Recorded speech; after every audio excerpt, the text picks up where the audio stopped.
Yeah. Bharat bhai, you can start. Yeah. Avi gyu chalu thi gyu Jana. एक Can I? minute, just 1 minute, 1 minute. Let him say. It is getting connected. Ah. Yeah, now you are. Wait, yeah. Avi gyu? Yes, sir. Yeah. So. Bharat bhai, you can start. Yeah. Good afternoon, everybody. I welcome you all for this Yes, webinar. yes, sir, everything. We are Hello. connected now. Yeah. So good afternoon, everybody. I welcome you all to this webinar. We have three excellent speakers, and I think they should give you a, they should add to your profound knowledge. Welcome you all for this webinar. And it is my pleasure to introduce my colleague and our very active member and our scientific convener, Dr. Mahmood Merchant. May I now request Dr. give you a, they should add to your profound knowledge. I can't hear you, Sam. Your voice is not coming properly. Echo આવે છે કોઈનો સાથેનો. And our scientific convener, Dr. No, voice is not coming, boss. I can't hear you. Nitin, you could hear? No, there was a lot of disturbance. I know, and there an is an echo.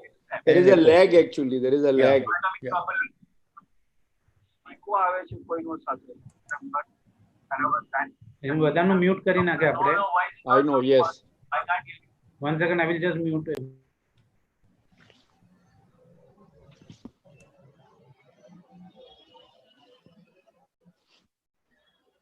Now can you hear Dr. Mahmood? Yes, very well. Thank you, boss. So good afternoon, everybody. I welcome you all to this excellent webinar, and we have very eminent speakers who will definitely enrich you with their experience and knowledge. And it is my pleasure to introduce my scientific convener and a good colleague of mine, Dr. Mahmood Merchant. May I now request Dr. Mahmood Merchant to take over, please. Thank you, Dr. Bharat Bhatt. Thank you very much, and welcome to the GPA multi-speciality webinar. And we have the first very good speaker, and there is some change in the program because Dr. Damani is busy with some emergency, and she has been replaced the person called Dr. Arun Gosal, who is a fantastic speaker and a fantastic knowledgeable person on palliative care. He is the assistant professor of palliative care in Tata Hospital, Parel. He has done his MBBS from the North Bengal Medical College in 2011.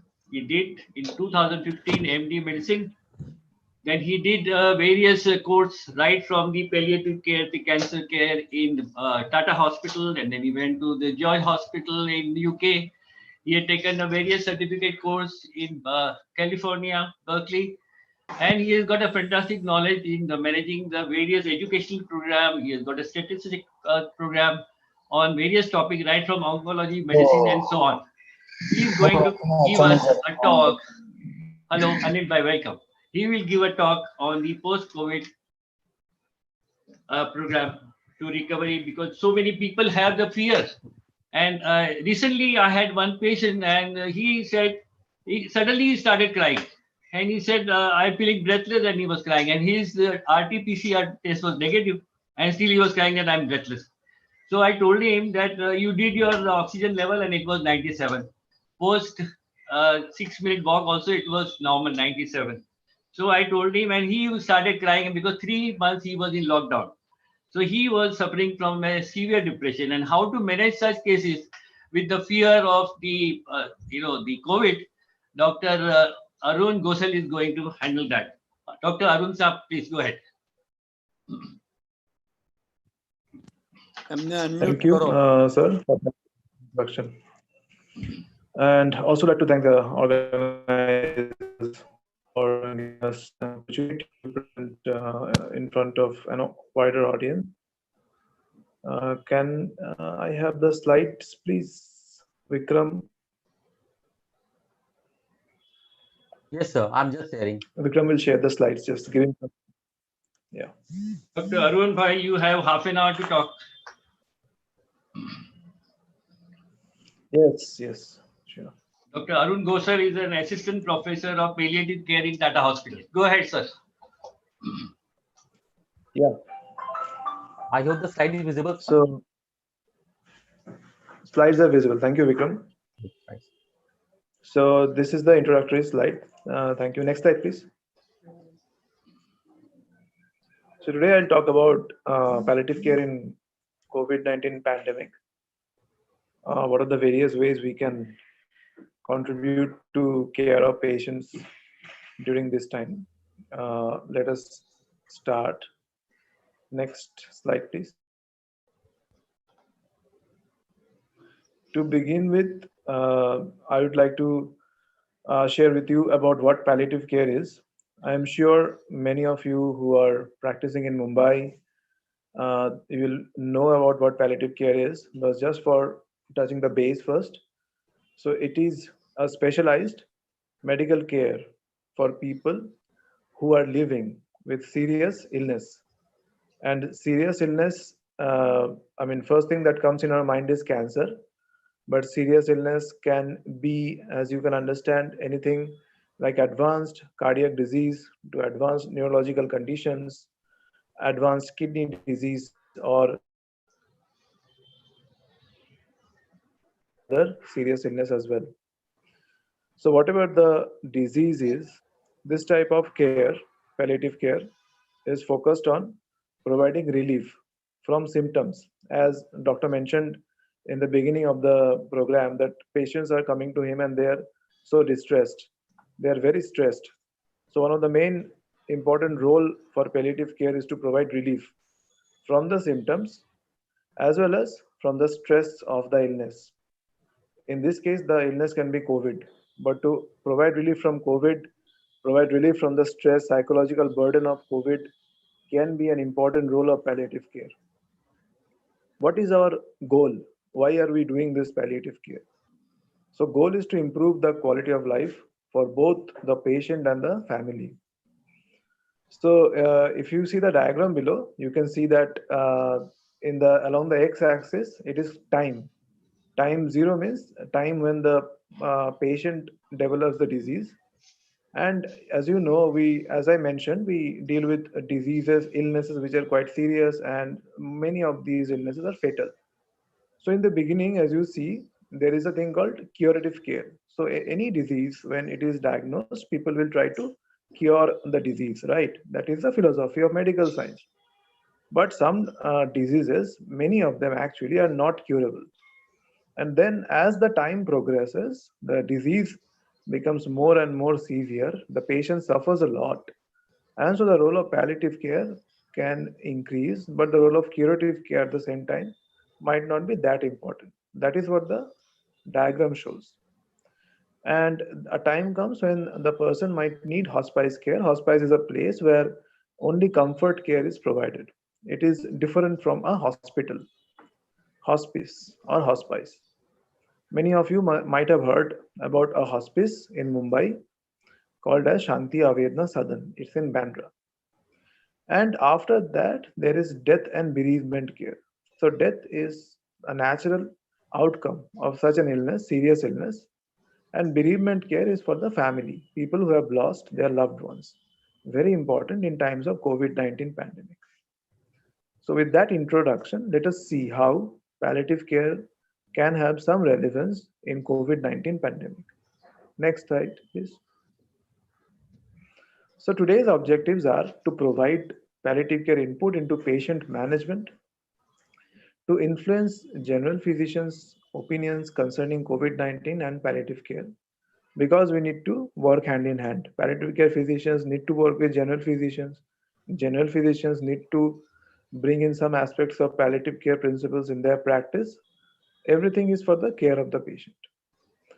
Support the ongoing provision of palliative care in India and in Mumbai, and optimize preparedness of palliative care services to respond to COVID-19 pandemic. Because palliative care services, like all medical care services, we are not prepared to the recent surge in all the patients that are coming to us. So how can we prepare ourselves for this pandemic? That is also something I will touch upon.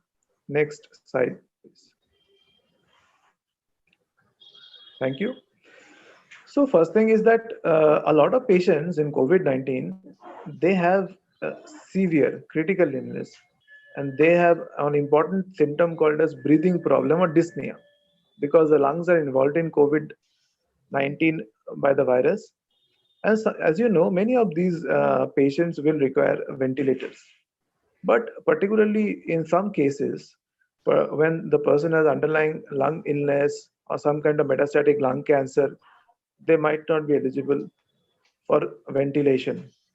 In such cases, you cannot leave the patient, but the patient needs a lot of care from the physician when they are not eligible for ventilation.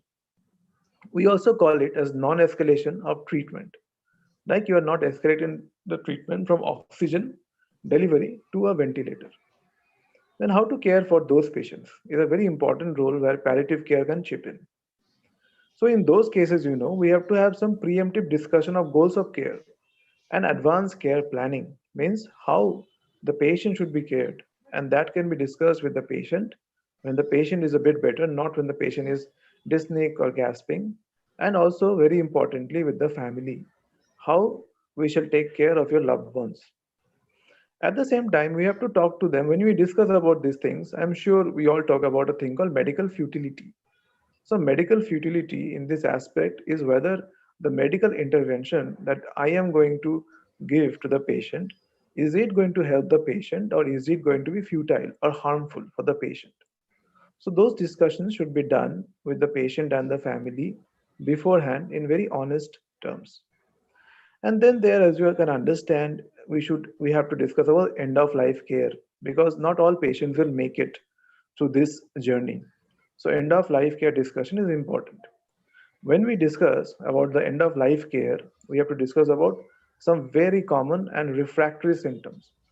In our case, it is dyspnea, like breathlessness, how to palliate dyspnea, and also delirium. Also, sometimes we call it as terminal delirium, acute change in mental condition, particularly when the patient is very sick, severely dyspneic, it happens, right? So how to manage them? We have to discuss these things with the family, discuss these things with the nurses so that they can identify the symptoms and let the physician know. Usage of morphine. So morphine, is a analgesic, very powerful analgesic or painkiller. So how can morphine help a person who is severely dyspneic? Can it help? So the answer to the question is yes, morphine can help in severe dyspnea.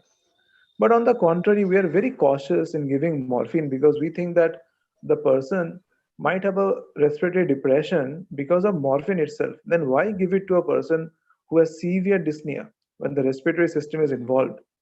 So the answer to the question is that morphine helps in palliation of dyspnea in therapeutic doses, very small doses. Say, for example, 2 milligram morphine tablet, if given like 3 times in a day to a person who is severely dyspneic because the lungs are damaged, that will palliate the dyspnea or the breathing problem, but not the respiratory function will not be depressed as such. So these are the various ways therapeutically, pharmacologically, and also, as I said, counseling wise, we can help in this situation. So this is the first slide about COVID-19 and lung condition. Let us move ahead. So in this case, we know that palliative care for adults with cancer and chronic end stage organ impairment is also important, because a person with these conditions, cancer and any other comorbidity we call, and if they develop COVID-19, then it is very difficult to treat that person because the illness becomes very severe to treat. The COVID-19 illness is so difficult when there is comorbidity, and we have seen in the community that the mortality rate or death rate is more in these kind of patients. So it is very important when you treat such a patient, or when such a patient comes to your clinic, to understand it that a person is having dyspnea, COVID-19, and comorbidity, and we have to be extra careful in treating those patients, both treatment wise and as well as when talking to the relatives about, as I said, the goals of care, their expectation, what are the chances that the person will make it, what are the chances that the person might not make it, and how are we going to comfort care the person if the person by chance doesn't make it through all the treatment. Next, please. Okay. And unfortunately, also we have seen that COVID-19 affects the children or the pediatric population.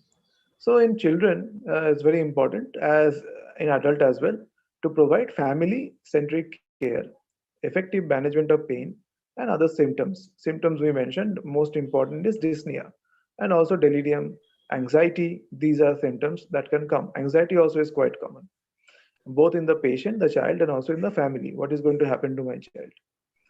We have to be focused about maintaining the quality and the dignity of the patient at whatever period we are caring for and at the end of life. Honest communication goes a long way in preventing conflict between patient, relatives, and us, the doctors. Communication is best to have an honest communication. Shared decision making of treatment goals. What is shared decision making? Like, I am not going to decide paternalistically for the patient. I would rather put in the options, the choices, and it will be a decision making from the family, where the family takes part and also a doctor team takes part. Maybe the nurses also takes part in the decision making team. So that is known as shared decision making. Provision of grief and bereavement support to children and their families affected by COVID-19 pandemic. So one thing peculiar to palliative care is that our role doesn't end when the patient dies. Even after the patient dies, some of the families and many of them actually goes through a lot of grief and bereavement. So sometimes we call them up and ask if we can do anything for them in those difficult times. Also important here is to understand that not all grief and bereavement will be normal. Some people developed prolonged grief, prolonged bereavement, and it can have something called as pathological grief, things like that, which we should be able to kind of understand as we talk to them in the months and weeks after the patient passes away. If a person or in the family develops pathological grief, then that should be taken into consideration for more intense treatment by a psychologist or sometimes even by psychiatrist. That is why it is important to follow them up. Next, please. So, talking about psychosocial care provision. So, till this time, I was talking about physical care, like management of symptoms, etc., etc. Another important aspect of palliative care is to provide psychological care, social-based care.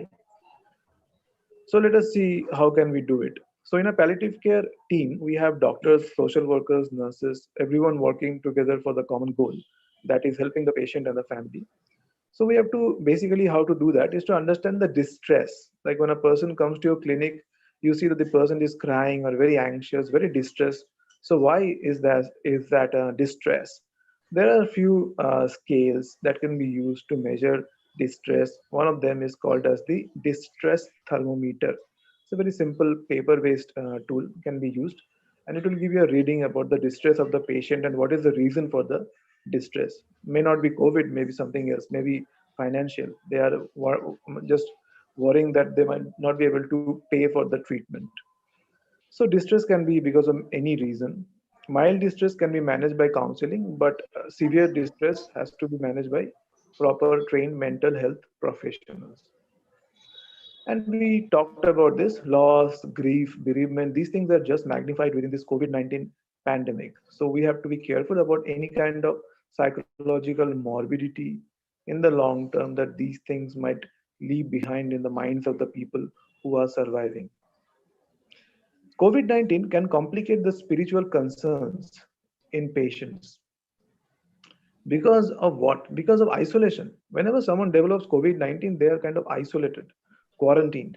So these kind of disease containment measures can have a big effect on their minds. They're already sick and we are isolating them. So away from their loved ones. So that can be a significant amount of spiritual distress in those people. Also, as you know, practicing in the community, stigma is a major challenge. If someone develops COVID, it might happen that, I mean, that person is kind of shunned away from the society.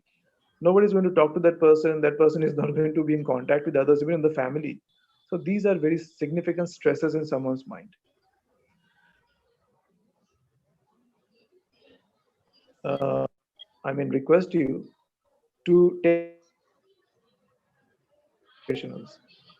So professionals like us, like you working in the community, they are experiencing increased stress, anxiety, and moral distress while caring for patients suffering from COVID-19. So take care of yourself. So efforts need to be made from institutions and organizations, like for example, Organization of General Physicians and teams to alleviate the distress within the professionals who are caring for COVID-19 patients. Self-care techniques should be taught and practiced to all doctors and healthcare providers like nurses, social workers, etc.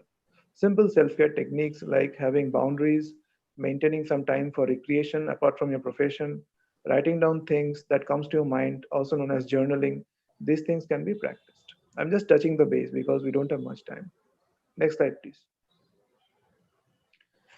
So in palliative care and also in general practice, we do a lot of home-based care because all these patients, they might not be able to turn up to the hospital because they are sick, but nevertheless they demand the care, they need the care that needs to be given to them. So in home-based care, particularly in COVID-19, very challenging because you have to take care of yourself. You have also to take care that you don't spread the disease, be a carrier of COVID-19 infection, and you also don't want to get the disease from someone who is sick at home. So we have to have maintain all the universal precaution. You have to have the protective measures when you visit homes for giving care to a person who is suffering from COVID-19. All decisions regarding making a home visit, and these days we are doing virtual care through WhatsApp, through Zoom-based calling. And if you want to do a physical home visit, you have to do it after taking a good information or history from the family. If a person is dying, like when you call them up, you see that the person is dying. So making a diagnosis of dying or death, this needs to be explained sensitively to the family and carers because it is traumatizing. If a person is taking oral medication, we try to continue oral medication because that is the best medication route that can be followed at home. IV and subcutaneous IV medication is difficult at home. You need a nurse to come to home, and in COVID-19 times, it's difficult to get a nurse to come to home and give medicine. But if someone wants to come, then we have to have necessary PPE, precaution, protection, and we will follow government order, whatever is from the government side. Next, please. So again, talking about PPE is in short. I mean, the demand is high, the supply is less. Better now, but in the beginning it was very difficult to obtain PPE. So we have to use PPE rationally for palliative care providers. Very important for PPE is that we have to understand how to properly wear it, called donning, and how to doof it, means doofing, how to remove the PPE. Very important to understand that. And safe disposal of PPE. It's a kind of biomedical waste, and we have videos for that, how to don and doof PPE. I advise everyone to go through those videos. Also, we have to adhere to national guidelines on the appropriate usage of PPE. These guidelines are in the ICMR website and they are updated every now and then. Rational use of PPE based on risk stratification and transmission at various healthcare settings, like a screening area will be different, help desk registration in a hospital will be different, outpatient is different, inpatient is different, death care, after death care, handling of the body, all these things are different. In the community is also going to be different. Also, we have to be very careful in understanding and remembering that PPE is never an alternative to basic preventive public health measure, which goes a long way in preventing spread, like what simple things: hand hygiene, respiratory etiquettes, coughing, sneezing in public, social distancing, and wearing a mask, which must always be followed. That's what the mask is. Next slide, please.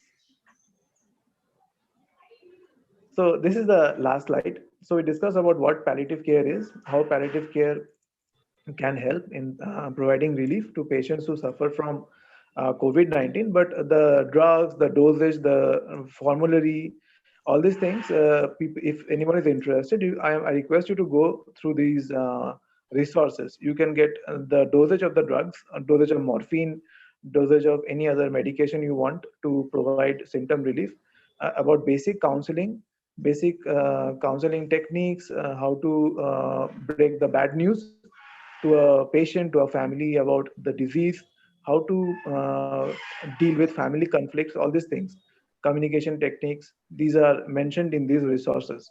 These are all web-based resources and freely available. If you want to gain deeper understanding into these things, I request you to go through all of these, because for today's session, it is not possible to kind of cover everything because of the shortage of time. So with that, I think I would like to thank you everyone for giving me the opportunity, and thank you, Dr. Anuja, who is actually busy in a institutional review meeting. So thank you once again, and thank you, Vikram, for sharing the slides. Thank you very much, Dr. Arun Gosal. I don't think we have any questions on the board. Dr. Bharat Bhatt, can you see any questions there? No, no. Dr. Arun Gosal has given a very important one point about the morphine, 2 milligram tablets, which is I am really happy in spite of me knowing that it causes a respiratory depression. And he said, no, it does take away the anxiety and the other problem of the COVID. And it's a good message, sir. We really appreciate that. Thank you very much. Dr. Bharat Bhatt, any queries there? No, I think let Anil answer that, or Anil Anil or bhai, Janak. Anil bhai, you are Janak there? knowing. Dr. Anil, I think are you there? Janak may be knowing. Janak bhai, any questions there? Because I can't see any question on the chat box. क्या जोड़ना हो फिर? No, क्या हो chat box क्या लगोगे? No questions, no? No, I think let's carry on with the next. Next speaker, yeah. Thank you, Dr. Arun Gosal. We really appreciate the talk. Thank you very much. Now, our next speaker is none other than Dr. Nitin Sampath. He is a great neurologist, neurophysiologist, and attached to various hospitals, Bridge Candy and Bhatia Hospital and Wockhardt Hospital and Elizabeth Nursing Home. And he's got a special interest in various EEG, EMG, now conduction study, decremental studies of myasthenia, so many things. And he's got a special interest in the headache, stroke, epilepsy, and so many neurological conditions. He has done a lot of research work with so many pharmaceutical companies, and he has written various chapters on neurology, various topics on stroke, epilepsy, in various neurology books. And he has presented various papers in national and international forums. I invite Dr. Nitin Sampath for a topic on migraine in youngsters. Yes, Dr. Nitin bhai, come. Dr. You got Merchant, 45 thank you minutes. for the kind introduction. Yeah. Good evening, friends, ladies and gentlemen, Dr. Bhatt, Dr. Merchant, and all my co-panelists. At the onset, let me thank the GPA and Mr. Tiwari of Janssen to ask me to be in your midst. Yes, Today, I'm going to talk on a very common topic which you all see day in and day out in your clinics, and that is migraine. And without much ado, let's start on the topic itself. Can I share my screen? Yeah, Mr. Tiwari. Sure, sir. Dr. Nitin Yeah. can share. He can Yeah. share himself. Yeah.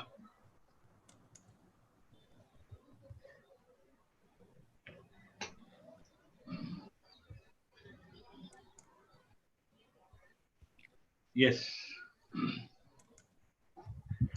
Visible, sir. Visible? Fine.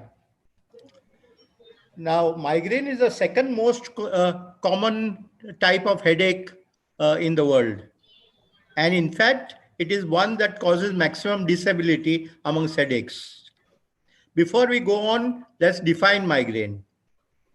It's a common episodic, unilateral is in 2/3 of the patients, 65%, or bilateral, pulsatile headaches occurring in a genetically prone person is called a migrainer. And these are precipitated by many triggers. It's usually familial and accompanied by headache, accompanied by vomiting and nausea. And there's an intolerance to harsh light, sound, or strong odors during the attack. In fact, the patient switches off all the lights, closes the curtains, and wants to sleep during the attack. The topic is in young patients, but these start in childhood and or adolescence, increase in prevalence till the 4th decade, at which time they peter off or decrease in intensity and frequency. So obviously in women, menopause has a part to play, and therefore hormones have a big part to play. The prevalence is about 12% per year of the general population, and lifetime prevalence is about 33% in women and about 13% in males. So females to males is about 3:1 ratio, unlike cluster headaches where it's reverse. Now, in whom does this occur? These occurs in genetically prone people, as I said, but they are usually the meticulous perfectionist type of people, type A personality. And whites in the US are more prone to develop it than Asians. First degree relatives have a 2 to 4% chance of getting migraine, higher than the general population, especially migraine with aura rather than without aura. Now, what are the precipitating factors? Let's come to them. See, all the factors don't apply to everybody. Some factors work in somebody. In fact, the same factor may not every time give the headache, but most often the factors persistently give the headaches in that particular individual.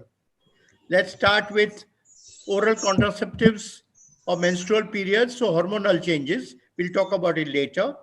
Psychological triggers like anxiety, depression, environmental factors. Sunlight is a big factor. So people, migraineurs don't like to go out in the sunlight. Odors, strong odors. Sleep-related triggers, either lack of sleep or excess of sleep. And here I'd like to mention one case after finishing all the factors. Overuse of drugs. Suppose the patient is getting a lot of acute attacks of migraine and is not responding to the acute medication, and he keeps on taking medications. Then after a while, because of the overuse of drugs, he gets the headaches. Air travel, weather changes, even barometric changes. Now, letdown headache. Suppose you have been working under tremendous pressure for 2 or 3 days, continuously working, and suddenly the work is over and you have nothing to do. That's a letdown headache, and that also can precipitate it. And coming to the last factor, dietary triggers. Chocolates, cheese, certain types, nuts, excess of caffeine, excess of alcohol, red wines, monosodium glutamate, Hajinomoto as it's called, used in Chinese cooking, nitrites used in meat processing industry, are very prone to giving you migraine. Of course, you have to be a migrainer for that. Now, what I tell my patients is, okay, suppose they've gone to a Chinese joint and had some particular type of food. I tell them to go after 4 or 5 days to the same joint and eat the same thing. And if the second time also they get the headache, then that should be taboo from the diet. Coming to lack or excess of sleep, I had a 13 or 14-year-old child who came to me roughly in September, October of one particular year. And she had been treated rightly by a pediatrician before that. And her headaches were, and she had had attacks since about a year and a half, which were well controlled. She was continuing the same medicines, but now they found that she was getting severe episodes of acute migraine only on the weekends. Now, she had had menarche 3 years earlier. There was no particular change in the drugs, no change in the diet, no change in her day-to-day life, except after sitting with her father. In fact, I spent almost 1 hour sitting with the family and the child alone and the family. I came to the conclusion that she had changed her school. And whereas earlier the school was from 10 o'clock, now the school was early morning when the bus came to pick her up at 6:30 in the morning. So she had to get up at 5 in the morning. So on the weekends, she slept late. And that's why on the weekends alone, she got the headaches, severe attacks every weekend. So all these things have to be taken into account when you try to find the cause why the attacks have broken through. Now, migraine is a non-imaging headache. There is no test to prove it, except if you try to exclude secondary causes like tumors or hydrocephalus causing the headache, etc. So the IHS, the International Headache Society, has laid down certain clinical criteria. 5 attacks which fulfill the criteria of B to D. What is the criteria? B. The headache should last from 4 to 72 hours. And 2 of the next 4 it should be unilateral, pulsatile, it should be of moderate to severe intensity, and it's aggravated by physical movements during the headache. Or one of the two next to criteria D, that is nausea or vomiting, and phonophobia or photophobia. However, now on the distant horizon or not so distant horizon, there have been studies that have found migraineurs in child migraineurs having a higher level of calcitonin gene-related peptide, CGRP. The levels are higher in migraineurs than in non-migraineurs, and they go up during an acute attack. So maybe in future, nothing certain just now, but maybe in future that may be a peripheral marker for migraine. Types of migraine. Actually, it's split up into two types. What was originally called common migraine, which can be unilateral or bilateral and without aura, which occurs in about 80% of patients, or classical migraine, which occurs up to 12 to 20% of patients. However, there are many subtypes like ophthalmoplegic migraine, which causes ophthalmoplegia transiently. Then originally called basilar migraine, but now called migraine with brainstem aura, where there may be an ataxia, there might be vertigo, there might be dysarthria. Familial hemiplegic migraine. This is genetic, involving the chromosome 1, 2, and 19. And it is because of the calcium mutation in the calcium channel, mutation in the sodium potassium ATPase, or mutation in the voltage gated sodium channel. The calcium channel is 50% of the cases, type 1. Type 2 is sodium potassium ATPase, 20%. And sodium channel is about 30%. Abdominal migraine. These are very uncommon, and I have seen maybe 24 cases in 40 years. In children, they have many periodic syndromes which lead to migraine later, where the GI complaints or the GI symptoms are the predominant symptoms. And in these people, there's a lot of abdominal pain, there's vomiting, but there's a positive family history, and the child becomes cold and clammy and has a lot of nausea and vomiting, and there's a headache at the end. So these are investigated by the pediatricians, by the gastroenterologists, mainly for GI complaints. But subsequently, they get a headache also. That must be remembered. And this is a type of rarer type of migraine. Retinal migraine, only one eye affected. And finally, complicated migraine. In complicated migraine, you might get a hemiplegia or an ophthalmoplegia, not transiently, but it may last for a longer time or maybe permanent. 3% of episodic migraine cases are converted to chronic migraine per year. Now, what are the associated features with migraine? Because it is genetically linked along with environmental factors, epileptics have twice the risk of developing migraine. Incidence of stroke in migraineurs is 1.44% vis-a-vis 1% in the general population. So they have a higher incidence of development of strokes. Affecting disorders like depression, anxiety, panic disorders are more related or prone to develop migraine. And finally, CADASIL, which is an autosomal condition in which young families keep on getting strokes again and again with migraine. It's because of the affection of the Notch3 gene on chromosome 19. So these, if you develop one of these conditions, you have a very high chance of getting the other.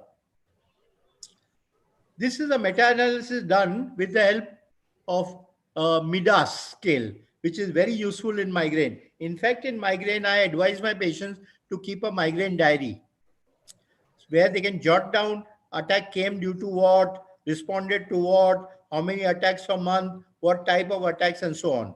And Midas disability scale measures, the questions asked are how many days you missed from office or from school, you could not attend social functions, you couldn't do housework, etc., etc. And without anxiety or depression, the disability was found to be 28.2%. With anxiety and depression, it was found to be 61%. So rate of moderate to severe disability was certainly higher in people with anxiety and or depression. Now, migraine has 4 phases. First phase is premonitory phase. 60% of the patients have non-specific harbingers from hours to days before an attack. And this tells us that an attack of migraine is forthcoming. The patient is irritable, has fatigue, has excess of yawning, there's neck pain, difficulty in concentrating, increased frequency of urination, and so on. And it's because of secretion of orexin, neuropeptide Y, and dopamine, which also can lead to migraine, although serotonin is the main incriminating neurotransmitter. There's a small study done which said that if you give naratriptan, one of the triptans, along with domperidone, Domstal, during this phase, then the headache can be warded off. Not proven yet, but some small studies have shown it. Then comes the phase of aura. Not in everybody, 80% of patients, which can be usually visual in a high proportion of patients or sensory. Occasionally, it can be speech or motor. And there's a positive symptomatology and a negative symptomatology. The visual aura, zigzag lines, cloudy or vision impaired and so on, comes in one eye, gradually moves over 5 to 20 minutes and rests in the corner of one eye.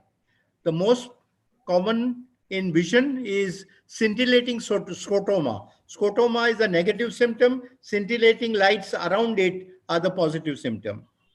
In sensory, you either get paresthesia or you get numbness. Paresthesia are the positive symptoms. Numbness is the negative symptom. But sometimes these can be mistaken to be sensory epilepsy or sensory TIA. But the biggest difference in TIA or epilepsy is they move very fast. Jacksonian march of epilepsy is very fast, as is a TIA, as opposed to aura, where it spreads very, very slowly, over 20 minutes.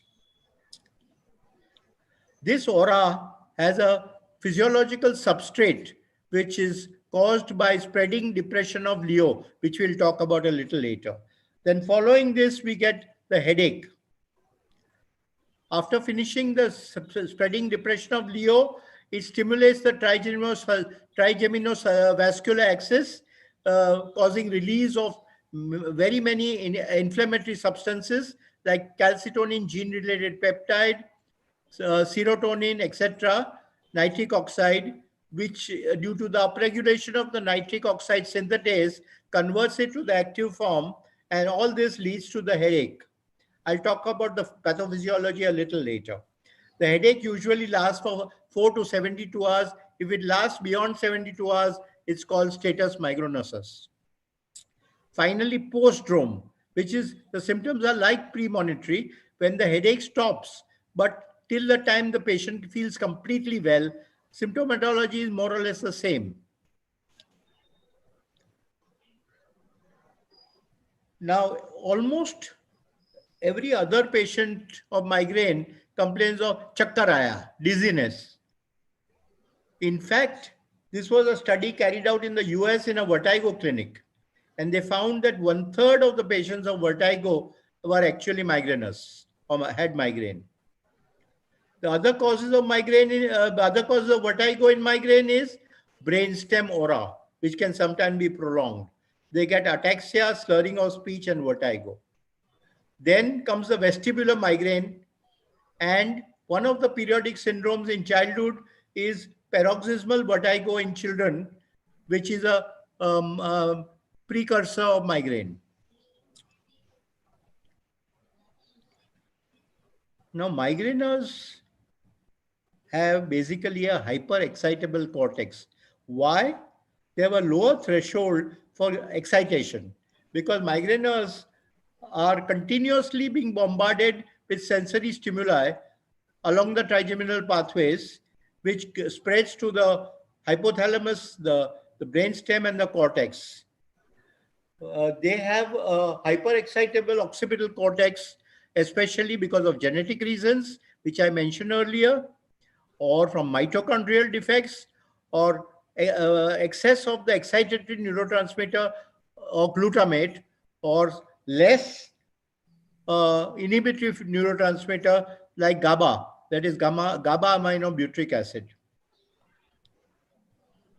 Coming to pathophysiology, when I was a neurology student in the 70s, this was the theory forwarded for the pathophysiology of migraine. That's a vascular therapy, vascular cause in the etiopathogenesis.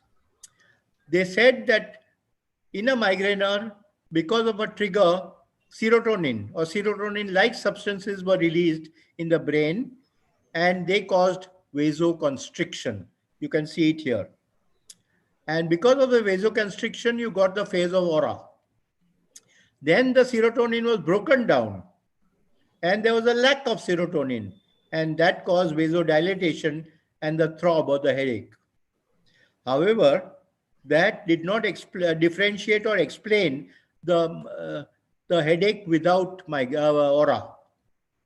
And now, of course, it's proven by functional MRI and PET.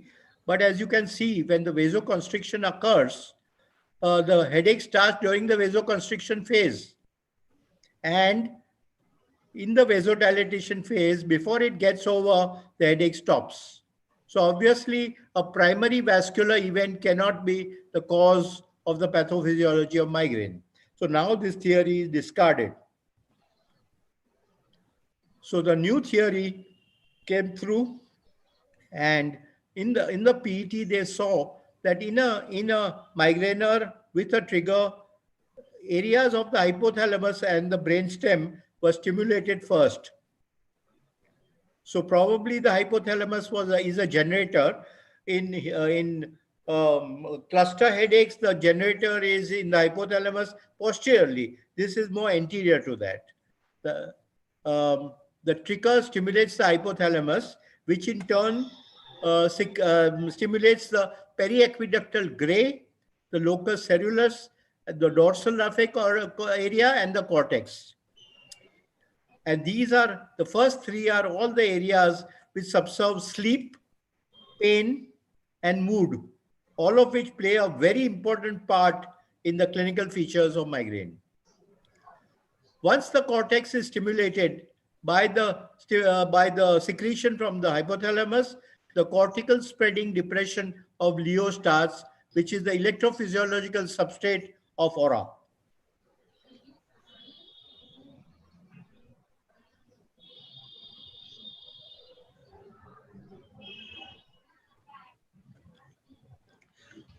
The cortical spreading depression of Leo starts in the occipital area and moves anteriorly at the rate of 2 to 3 millimeters per minute.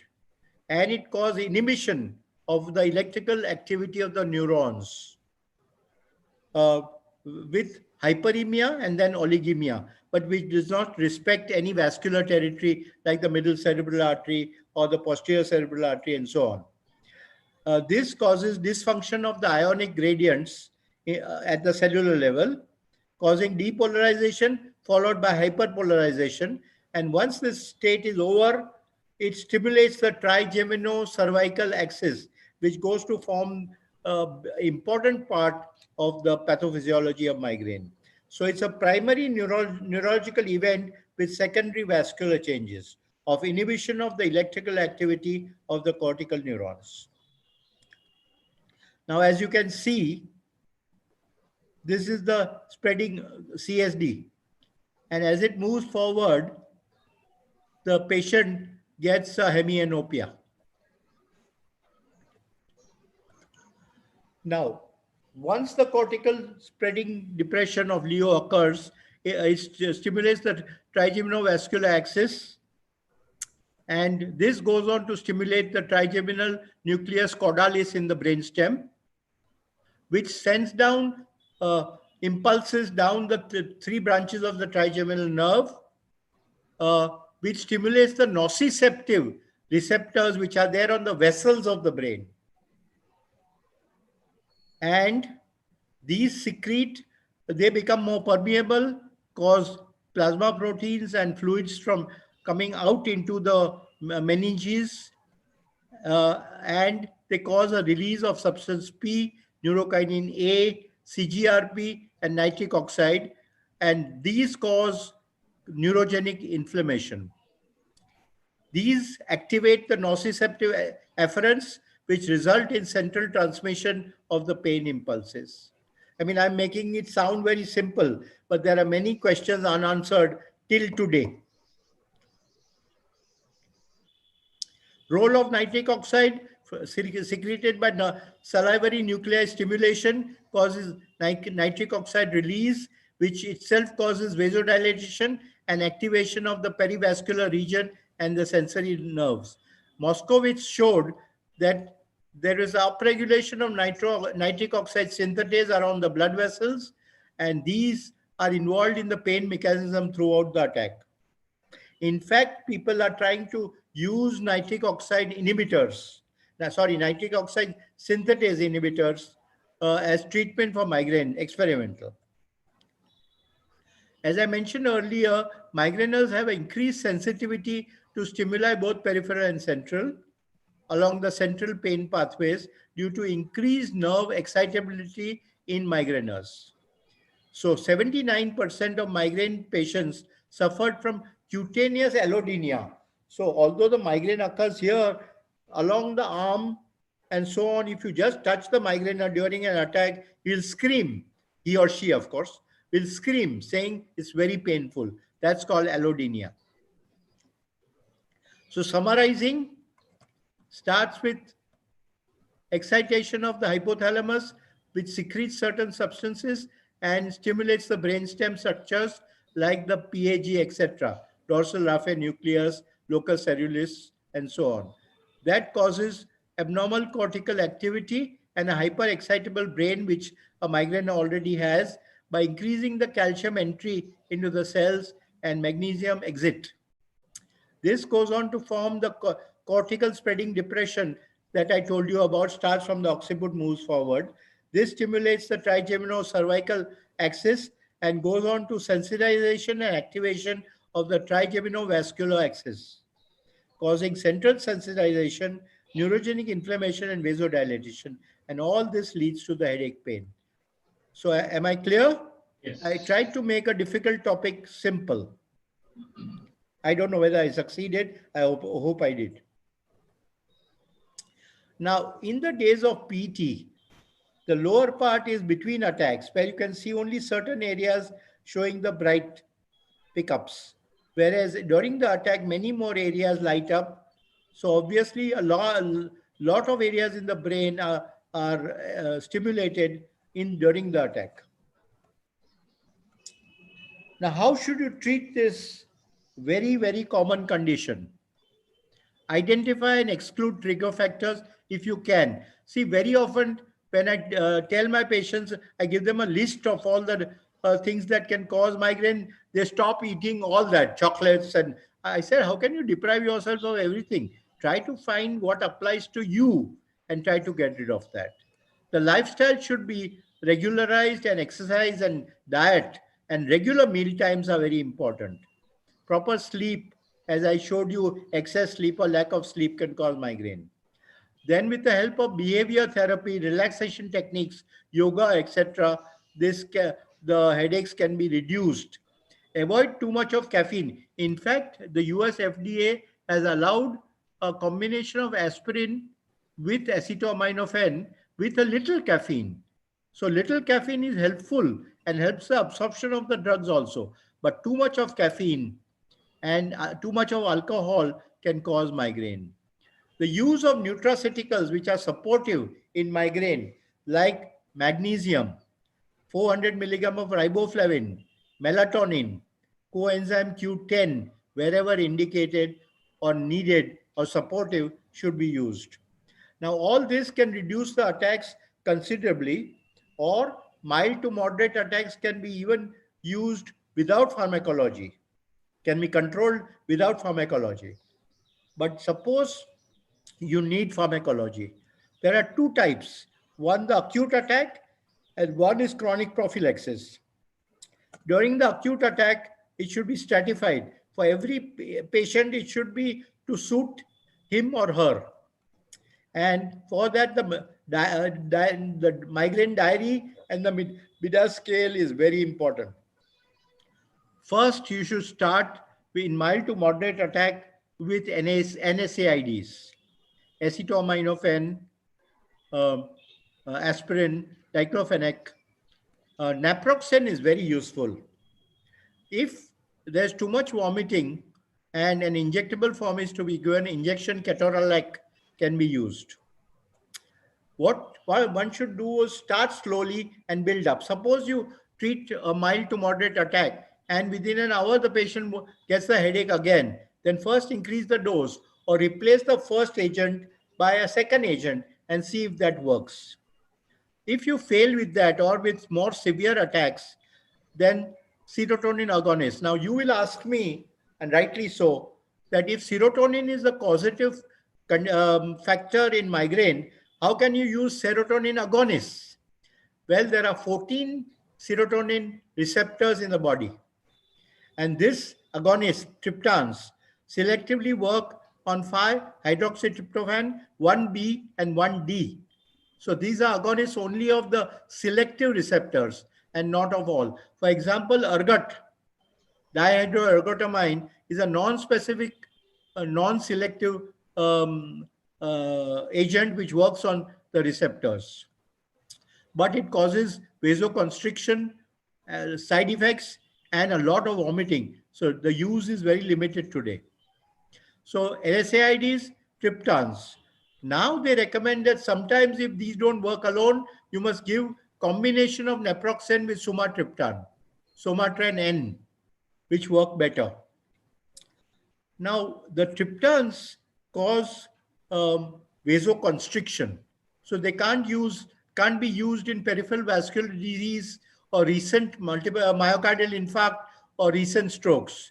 As opposed to that, there's a group of agents called the ditans, which are in the pipeline and will be coming to us shortly, which act on 5-HT1F receptor, as opposed to these which act on 1B and 1D.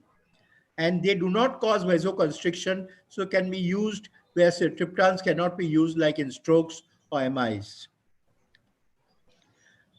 Then we saw that CGRP is a very important causative agent in pathophysiology of migraine. And so the new group of drugs have been CGRP receptor antagonists. There are about 6. They are called GPANTs. 6 GPANTs have been discovered.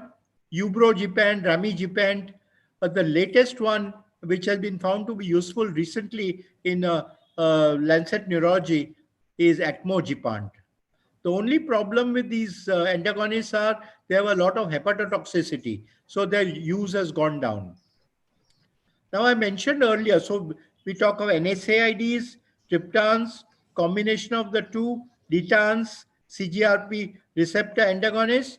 Then I told you dopamine can also cause this, just like serotonin can. So the antagonists, metoclopramide and domperidone, especially if there's vomiting and in migraine, there's a gastric motility problem in patients. And so these help in that. Then nerve blocks, passed by the US FDA, the occipital nerve block can be given for acute migraine. And finally, stimulators, like the non-invasive vagal stimulation or the single pulse transcranial magnetic stimulation. 1 or 2 pulses are given, and in vagal stimulation, 1 to 2 2-minute doses are given. These also work during the acute attack.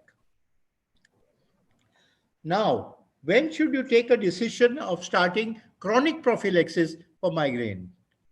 if the attacks are frequent, more than 4 a month, severity of the attacks are increasing, or the response to acute medication is poor and you have to use acute medication all the time, then you may go on to cause drug overuse headaches. To prevent conversion to chronic migraine or structural changes. See, migraine is not very as benign as one thinks, because uncontrolled attacks over a period of years can cause structural changes in various areas of the brainstem and the brain.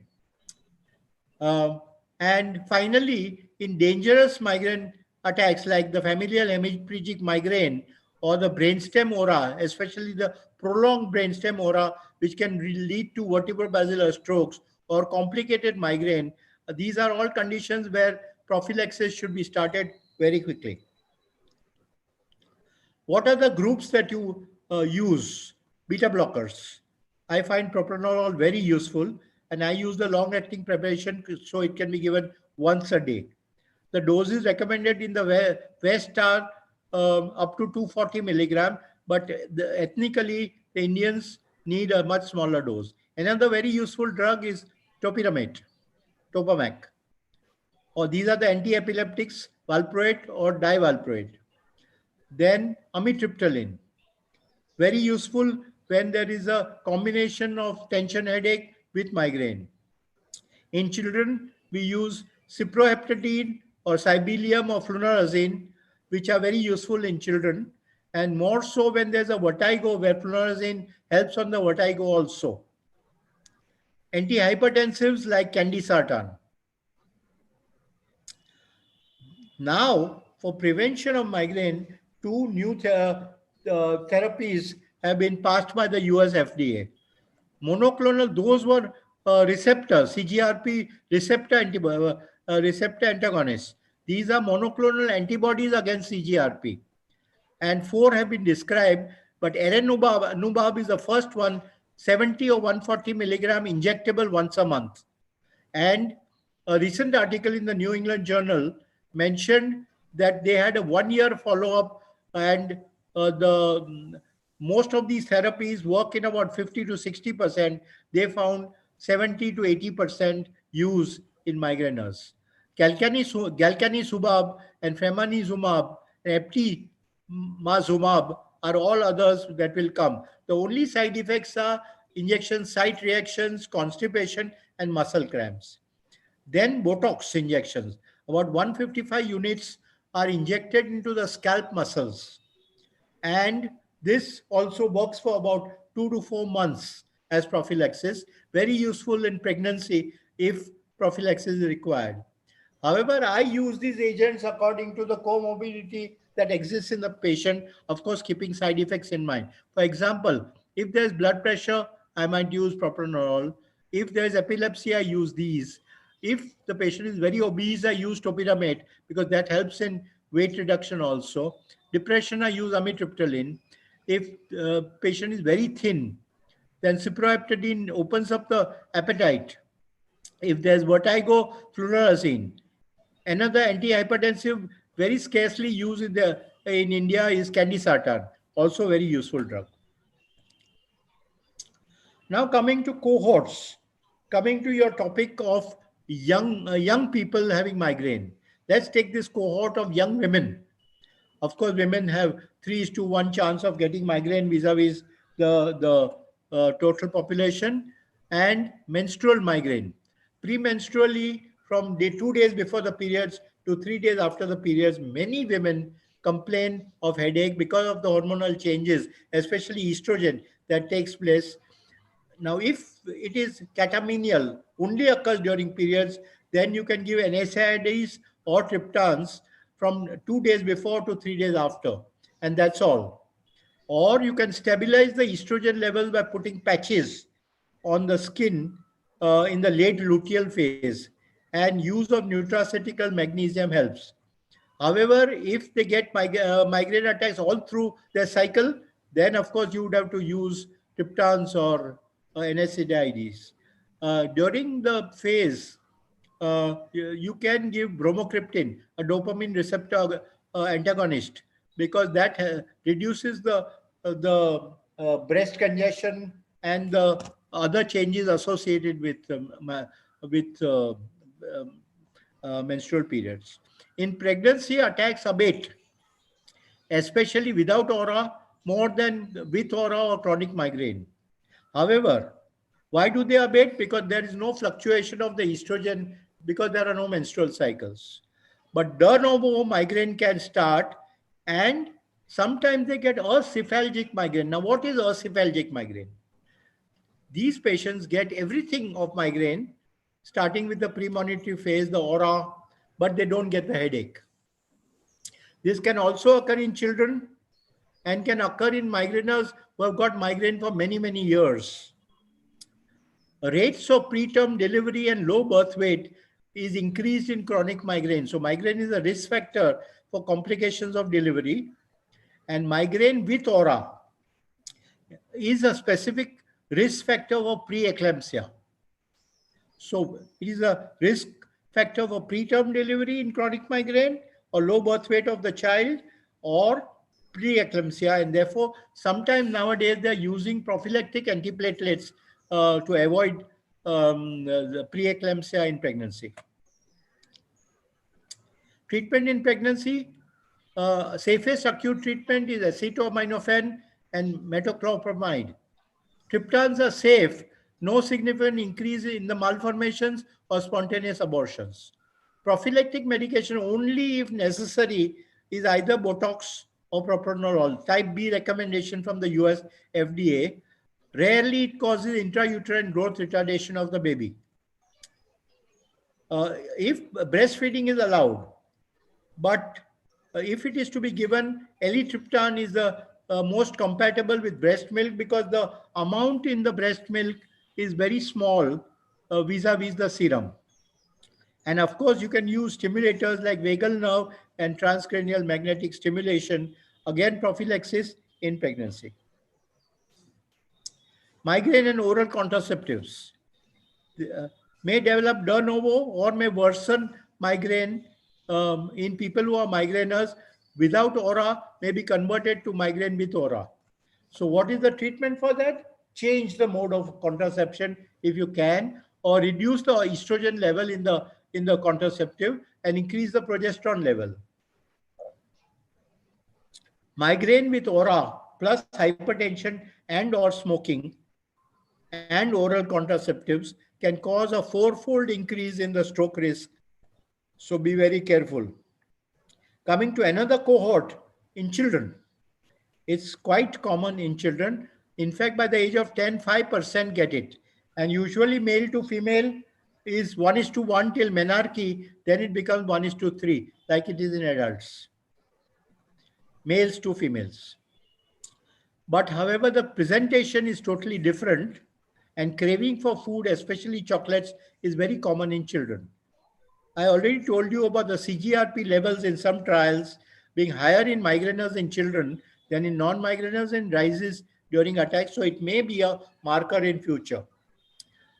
Like I said, 3% of adult patients can be converted to chronic migraine. In children, it's 0.6%. Adolescents is 1.8%. But usually in the lower socio-economic class, the incidence is much higher. In children, they have a shorter duration of attack, and they are bifrontal and usually bilateral more than unilateral. Number 3, the attacks are shorter because many children catch up cat naps during the headache, and so the attacks are lesser. The children are cold and clammy during the attacks. There's a positive family history, and nausea in children with headaches has a high specificity of migraine. There are some periodic syndromes which later go on to develop the typical migraine attacks. If prophylaxis is required, topiramate is the drug of choice. However, in the hemiplegic recurrent alternating hemiplegia of childhood, flunarizine or Sibelium is the drug of choice. But topiramate is also very useful. 4 triptans have been allowed by the US FDA, about 12. But rizatriptan is allowed even above 6 years. Classification in children, common migraine, classical migraine like adults, and the periodic syndromes. I talked of paroxysmal vertigo, cyclical vomiting. They keep on getting vomiting every 5 minutes. The cold, clammy, positive family history, abdominal pain, so abdominal migraine, paroxysmal torticollis, and then they have difficulty in walking, and alternating hemiplegia of childhood, flunarizine or sibelium is very useful. Now, complications of migraine. Status migrainosus, attack beyond 72 hours, structural changes in the brain, deposition of iron, white matter changes in the brain, chronic migraine, and migrainous infarction, which may last not transiently but longer period or maybe even permanently. And these are the white matter changes due to migraine. As you can see in migraineurs in the posterior circulation, the prevalence is much higher than in controls. And you can see that migraine with aura is much, much higher than migraine without aura. Causes of stroke. They have 1.44:1. So they have, as it is, a higher incidence of stroke. Then there's a condition, the three types that are described: genetic, familial hemiplegic migraine, type 1, type 2, and type 3. Alternating hemiplegia of children that I told you. Migrainous infarction, I already told you. But with aura, this also I told you. Aura with hypertensives and or smokers or oral contraceptives have a 4-fold increase in ischemic strokes. Migraine with aura is associated with a cardiac defect, PFO, and causes embolic stroke. This has been described but not proven. Changes in the periaqueductal gray over a long period. As you can see, this is the PAG, and it's much more in episodic migraine. In the red nucleus, it's not so common. But in a chronic daily headache, so episodic migraine, it's much higher. Chronic migraine. If there are 15 headache days or greater per month for 3 months with 8 typical attacks during this period, then it is called chronic migraine. As I said, 3% of episodic migraine patients go into the chronic phase. And how does it occur? Obese patients, obstructive sleep apnea, sleep disorders, anxiety, depression, excess of caffeine, all predisposed to chronicity. Topiramate or propranolol or botulinum injections are treatment of choice for chronic migraine. I have found Topamac very, very useful in chronic migraine. Coming to differentials. There are differentials of two conditions. First, acute attack developing. Now, this was a lady of about 25 who developed acute onset of severe headache with 4 or 5 vomits. And a physician saw her. This happened at about 11. And physician saw her and said, this is migraine, got a CT done, which was normal. This CT is not of that patient. CT was normal, but she was confused. I was called to see after my Andheri clinic at 6:30. And when I saw her, the red flags were negative family history, late onset of migraine, 25, and she had a neck stiffness and she was confused. So these were the red flags. And when I examined her, there was a distinct neck stiffness. And when we did the MRI with MRA, it showed an aneurysm with a subarachnoid hemorrhage. This is a plain CT, and post contrast, you can see the aneurysm, but all CTs don't pick up subarachnoid hemorrhages. If it's a small one, it may not be picked up. And you can see, this is not of the same patient, mind you. This is the aneurysm that is there. It causes the subarachnoid hemorrhage, which can mimic the first attack of migraine. Now, this was a 35-year-old lady who had migraine since about a year and a half. And then her family doctor, for that she was being treated by her physician, and her family doctor brought her to me this time because she had had a bad attack, and 8 days after the attack also she was miserable. She held her head and lay down on the table and said, I'm miserable, I've never had such a headache. On examination, I found nothing. Here, the red flags were her migraine started at 31, 32, late onset, negative family history, and change in the character of the headaches is a red flag also. And when we did the angiogram, this is an angioma, AV malformation. This is the arterial feeder, and this is the vein draining it away, dilated vein. And one more condition which can be a differential in this case is cortical venous thrombosis. See, the anterior part of the superior sagittal sinus on a venogram is not filled. Originally thought to occur only in pregnancy and puerperium or in malnourished people, but now occurs in anybody if they have a prothrombotic stage like a factor C, factor S, anticardiolipin, antiphospholipid antibody, factor 5, later, etc., etc. They can present with acute severe headaches with vomiting. They may have fits and they may have focal signs. Now coming to the chronic attacks of migraine. What is the differential? Another primary headache. Migraine is a primary headache. Another primary headache is cluster headaches. Males more than females, 3:1, and between 20 to 50 years. Here it's not a throb, it's a boring pain, mainly retroorbital, with a lot of suffusion of the nose and eyes. That is the redness of the eyes, autonomic features. It wakes up the patient from sleep, lasts for about 3 hours, and the generator in posterior hypothalamus. It occurs in clusters daily over a few days or weeks, and then no attacks for quite some time. But if it becomes chronic, the attacks go on for more than a year. And what is the treatment? You can give oxygen. Steroids, short course, can be used for about 3 weeks. Verapamil is very useful, and greater occipital nerve injection. For chronic cluster headaches, verapamil, topiramate, gabapentin, melatonin can be used. Then tension headaches. Tension headaches is a featureless headache. It occurs for days to months. And it's like a constricting band around the head, as I've shown in this picture. There is no, it starts slowly, rises up and down, and there are fluctuations.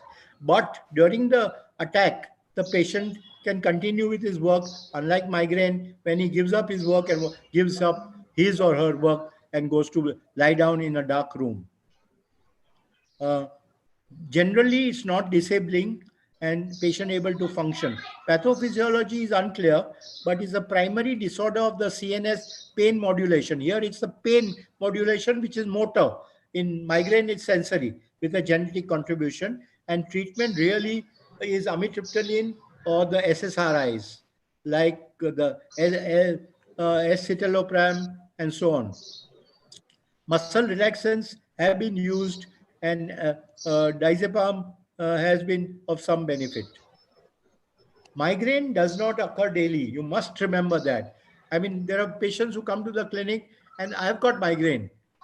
Since how long? Since 3 months, every day I'm getting a headache. So either the diagnosis is wrong or it's a combination headache. Migraine plus tension or migraine plus sinus or whatever other causes. Temporal arthritis. This occurs not in young patients, so really it should not be a differential of our talk today, but I thought I should just touch on it.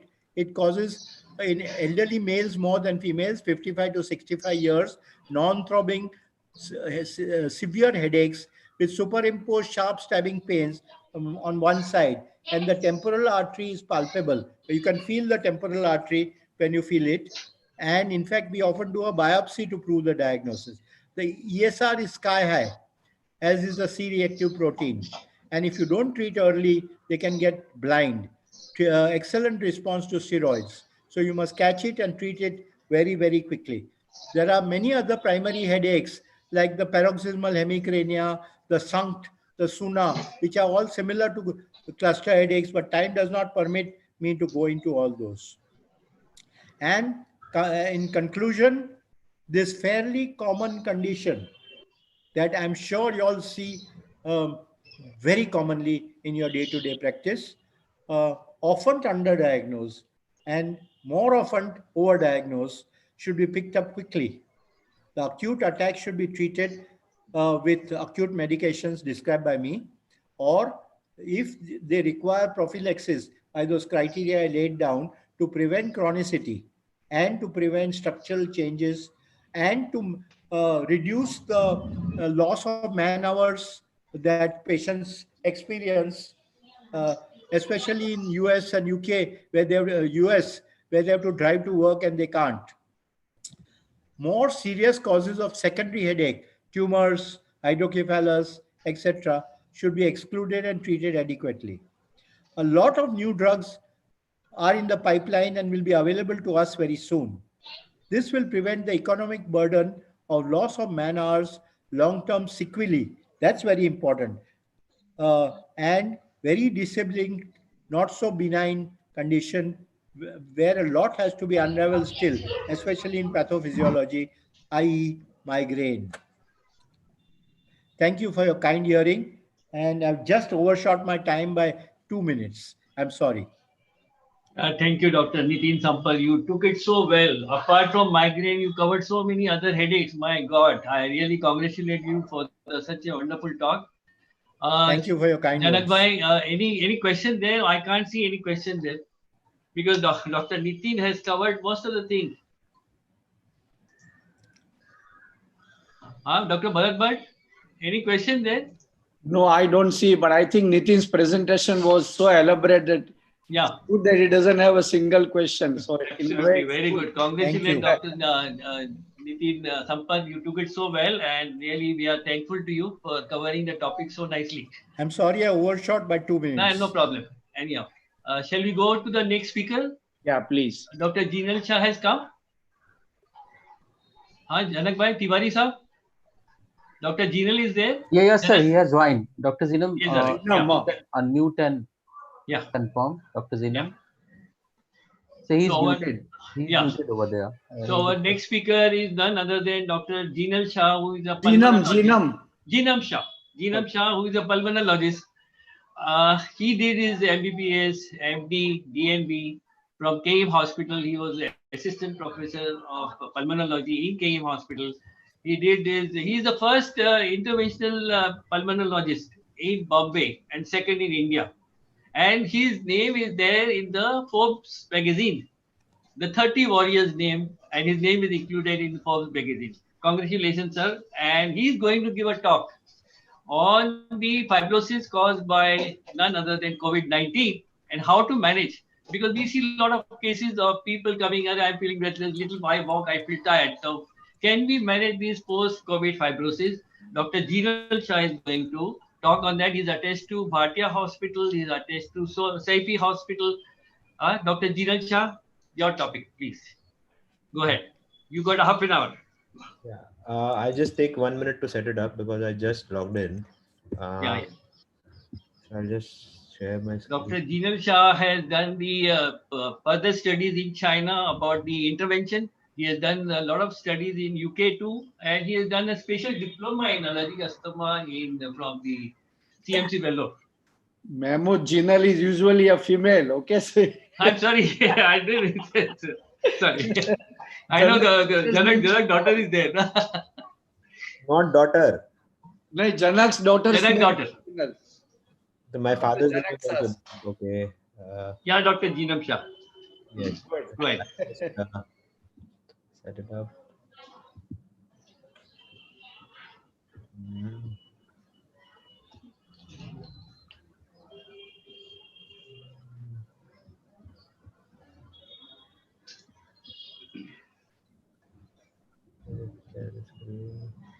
Yes.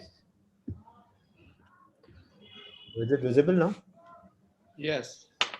Perfect. Yes. Go ahead, sir. Yes.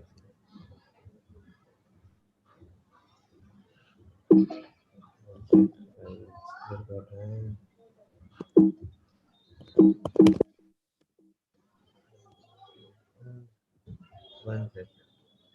I need to.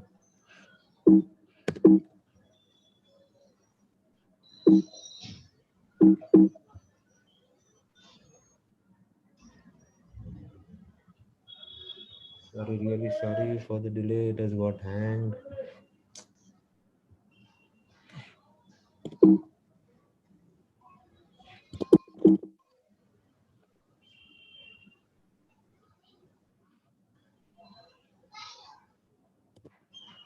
Yes.